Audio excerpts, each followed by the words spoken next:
The Challenger.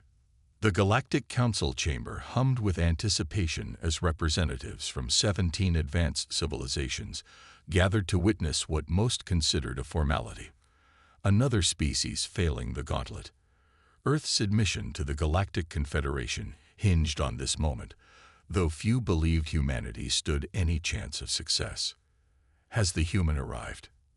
asked High Counselor Xerix, his crystalline form refracting light across the chamber. "Yes, Eminence.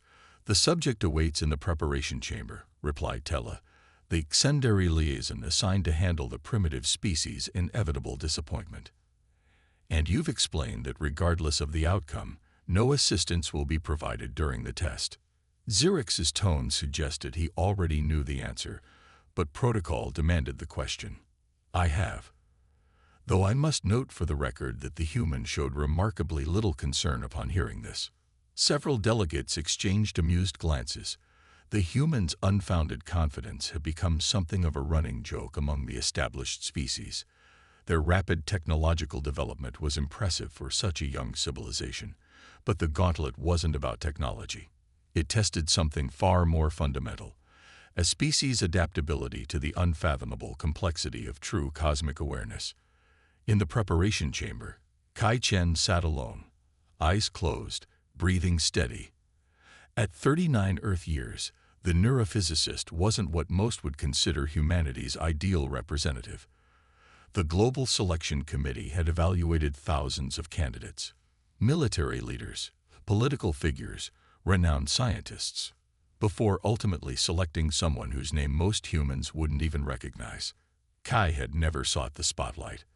Their research at the Institute for Cognitive Resilience focused on how human minds processed impossible problems, specifically how certain individuals thrived when confronted with scenarios that defied conventional logic. The selection committee had found this particular expertise relevant, though they couldn't explain exactly why. The door to the chamber slid open, revealing Tella's slender form. The Xendary's 6 eyes blinked in sequence, a gesture Kai had learned indicated mild confusion. "The council is ready to begin." "You seem calm," Tella observed. Kai smiled slightly. "I've been told that's unusual for humans in this situation. Most species approach the gauntlet with appropriate gravity. It has ended 17 civilizations' aspirations for Confederation membership," Tella stated matter-of-factly. "So I've been told, repeatedly. I'm required to inform you that once the test begins, you will receive no guidance, no assistance, and no second attempts." "I understand. And you still wish to proceed?" "Earth is counting on me." Tella's upper appendages performed a gesture that approximated a shrug. "Follow me." As they walked through the gleaming corridors of the Confederation station, Kai observed details that hadn't been included in the briefing materials. The architecture itself seemed almost alive, responding subtly to the presence of different species. The walls near a group of methane-breathing Vordulians took on a bluish hue, while they shifted to warm amber tones as a silicon-based Lithogian passed. "The station adapts to biological preferences," Kai noted. Tella's head tilted in surprise. "You notice quickly. Most new species require explicit explanation. I observe patterns. It's part of my research. An admirable but ultimately limited skill for what you're about to face." They arrived at a circular chamber with a single platform at its center. Above, observation decks housed representatives from dozens of species, all eager to witness humanity's failure. The historical record was clear.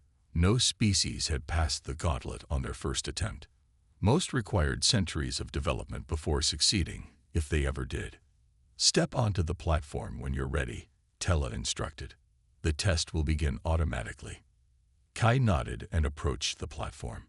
The material beneath their feet seemed to pulse with potential energy. "For what it's worth," Tella added, "failure isn't permanent. Your species can attempt again in 50 Earth years." "Thank you for the encouragement," Kai replied with a slight smile. As Tella departed, Kai took a deep breath and stepped fully onto the platform. The chamber immediately darkened, and a soft hum filled the air. In the observation decks, the assembled representatives leaned forward with practiced interest. They'd seen this ritual many times before, and it always ended the same way. The gauntlet began with a gentle whisper that somehow bypassed the ears and spoke directly to the mind. Identify yourself. I am Kai Chen of Earth. Why are you here? To face the gauntlet on behalf of humanity. What do you hope to achieve? Kai paused, knowing this was already deviating from the standard responses other species had given. The briefing materials suggested a formal declaration of intent to join the Confederation. Understanding, Kai answered instead. In the observation deck, Counselor Xerix's crystalline form flickered with surprise. The Lithovian representative, General Karn, leaned toward him. That's not the typical response. No, Xerix agreed. It's not. The chamber around Kai began to transform. The solid walls dissolved into a shifting maelstrom of colors and patterns that no human language had words to describe. The platform beneath their feet remained solid, but everything else became a swirling vortex of pure information. Most species experienced profound disorientation at this stage.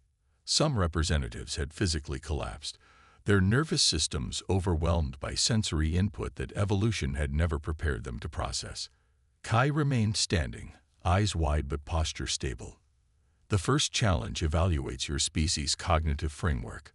The swirling patterns coalesced into a three-dimensional puzzle of impossible geometries. Shapes that couldn't exist in normal space rotated and intersected, creating paradoxes that should have broken a mind trained in conventional physics. Kai's research had focused extensively on how human perception handled contradictory information. The puzzle before them was unlike anything they'd studied, but the principles remained similar. Instead of trying to resolve the paradoxes, Kai observed them, accepting their impossibility. I see what you're showing me, Kai said quietly. These forms can't exist in the universe as I understand it, which means either my understanding is flawed or you're showing me something that transcends conventional reality. In the observation deck, the representatives shifted uncomfortably. This wasn't how the test typically progressed. The human isn't attempting to solve the configuration, noted Tella with surprise. Because it's unsolvable by design, Xerix replied. That's the point. The swirling patterns around Kai pulsed, as if acknowledging their observation. Your species uses binary logic, true or false, correct or incorrect. How do you reconcile this with paradox? We don't always, Kai answered. Human thought has multiple traditions. Some embrace paradox as essential to understanding. The quantum wave-particle duality forced us to accept that contradictory states can coexist. The patterns shifted again, forming into a representation of human neural pathways. Your biology limits you. Your senses perceive only a fraction of reality. Yes, Kai agreed. But we've learned to extend our senses through technology and abstract thought. We know we're limited, which is itself a form of transcendence. In the observation chamber, the atmosphere had changed from casual interest to focused attention. Typically, species spent hours struggling against the first challenge, attempting to resolve the irresolvable before eventually acknowledging their limitations. This human had bypassed that struggle entirely. Interesting approach, murmured Vexa, the Meridian philosopher whose species had passed the gauntlet only 3 centuries earlier. The human accepts the limitations immediately. It changes nothing, General Karn growled. The later challenges will break them like all the others.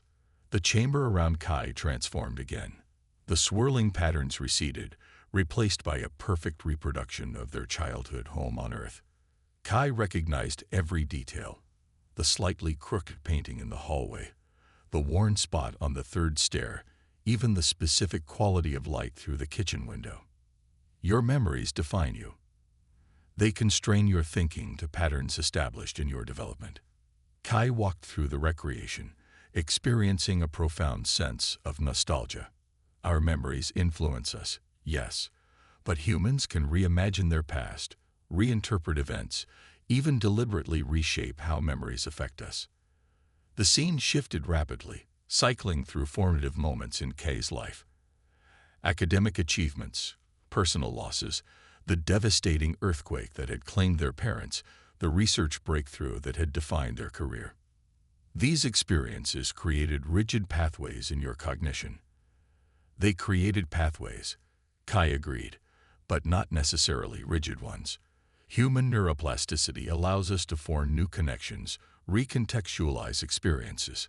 The home dissolved, replaced by a void filled with mathematical equations, representations of the fundamental constants of the universe. Your physics is incomplete.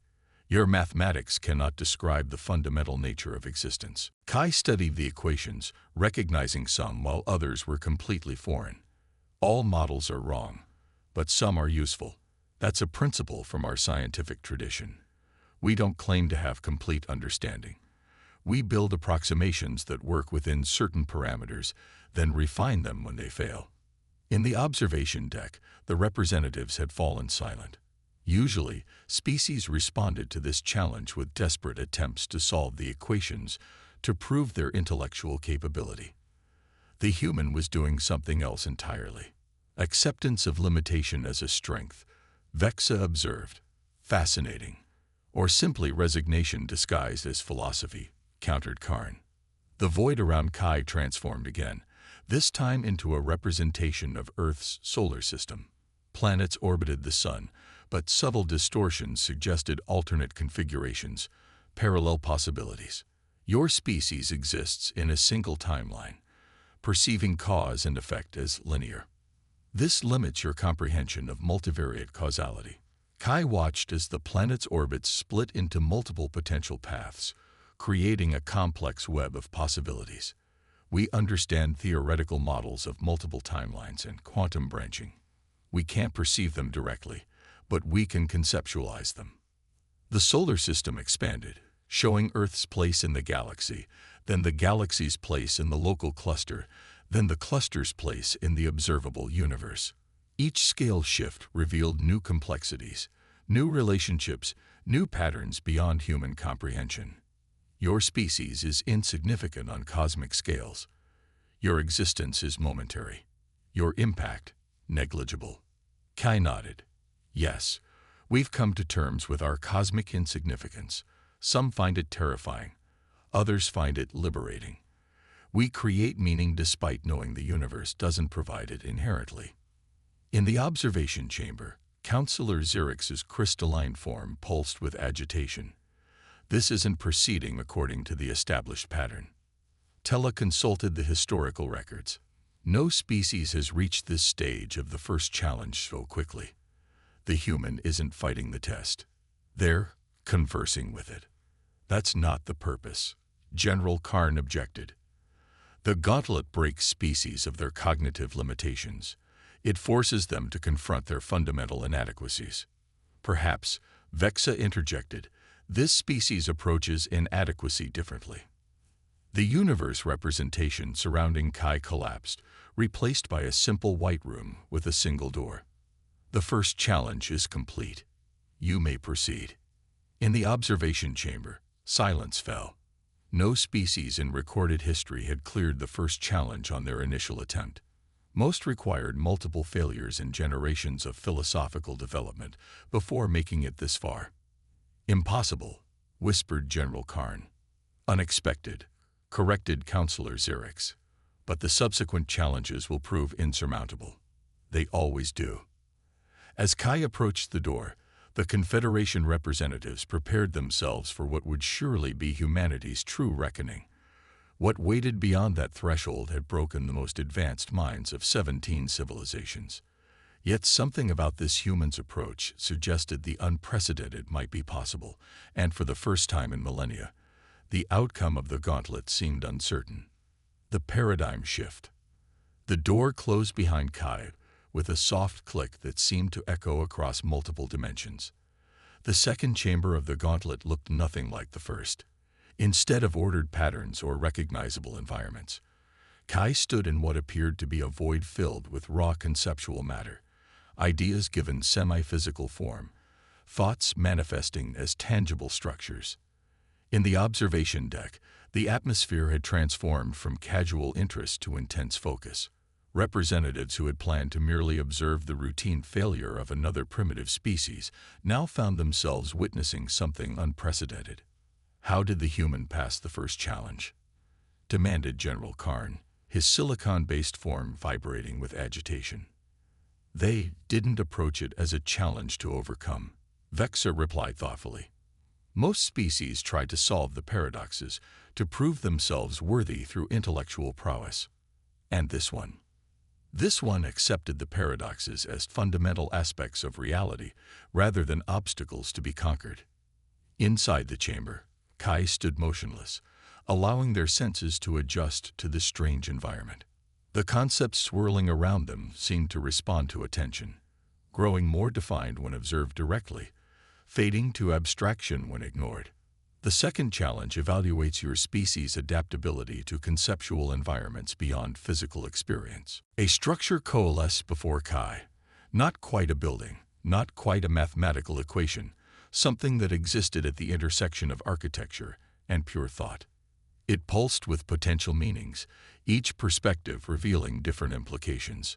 Most species confronted with this challenge attempted to categorize the structure using familiar frameworks: scientific, religious, philosophical. The Lithovians had declared it a manifestation of their silicon deity. The Meridians had spent decades attempting to express it through their advanced mathematics. All had ultimately failed to grasp its fundamental nature. Kai approached it differently. This is a language, isn't it? Not symbolic like human language, but direct. Concepts as their own medium of expression. The structure pulsed in response, colors shifting across spectrums beyond human visual perception, but which Kai somehow perceived conceptually. You recognize the communication attempt. This exceeds predicted human capability. Our species specializes in communication. We've developed thousands of languages, each with unique strengths and limitations. We communicate through mathematics, art, music, movement. We're constantly seeking new ways to express and understand. In the observation chamber, Counselor Xerix's crystalline form flickered with agitation. The gauntlet is responding to the human as if they were a much more advanced species. Perhaps, Vexa suggested, our metrics for advancement require reconsideration. The conceptual structure before Kai expanded, branching into multiple intersecting patterns that represented ideas no human mind had ever encountered. Most species experienced cognitive breakdown at this stage, their neural pathways unable to process concepts that contradicted their evolutionary programming. Kai felt the strain, pressure building behind their eyes, thoughts threatening to fragment. But instead of fighting the discomfort, they leaned into it. Their research had focused on how human minds handled conceptual overload, how certain individuals could navigate cognitive dissonance that incapacitated others. I can't fully comprehend what you're showing me, Kai admitted, but I can recognize its complexity without needing to reduce it to familiar terms. Partial comprehension exceeds expected parameters. Recalibrating assessment. The structure shifted again, this time presenting what appeared to be multiple potential versions of Earth's future: technological utopias, environmental catastrophes, post-human evolutions, extinction scenarios. Your species faces divergent developmental pathways. Your choices determine your cosmic relevance. Kai studied the possibilities with scientific detachment, despite their emotional weight. We understand that our actions now shape our potential futures. We don't have direct perception of these outcomes, but we can model them, prepare for them, work toward or against them. Most species seek certainty. They demand singular truth. Humans are uncomfortable with uncertainty, Kai acknowledged, but our best thinkers have always recognized it as essential to growth. Blind certainty limits adaptation. In the observation chamber, General Karn turned to Tella. Review the human's profile again. What is their specialization? Tella consulted the data. Neurophysicist focusing on cognitive resilience under extreme conceptual stress. Their research examined how human minds process information that contradicts established understanding. That seems suspiciously relevant, Karn growled. Earth's selection committee chose wisely, Vexa observed. though I doubt they'd fully understood why. Inside the chamber, the conceptual structure had morphed into a representation of human consciousness, billions of neural connections forming patterns that somehow contained a sense of self, of identity. Your consciousness is an emergent property of physical processes. You are patterns of electricity and chemistry, yet you perceive yourself as unified and continuous.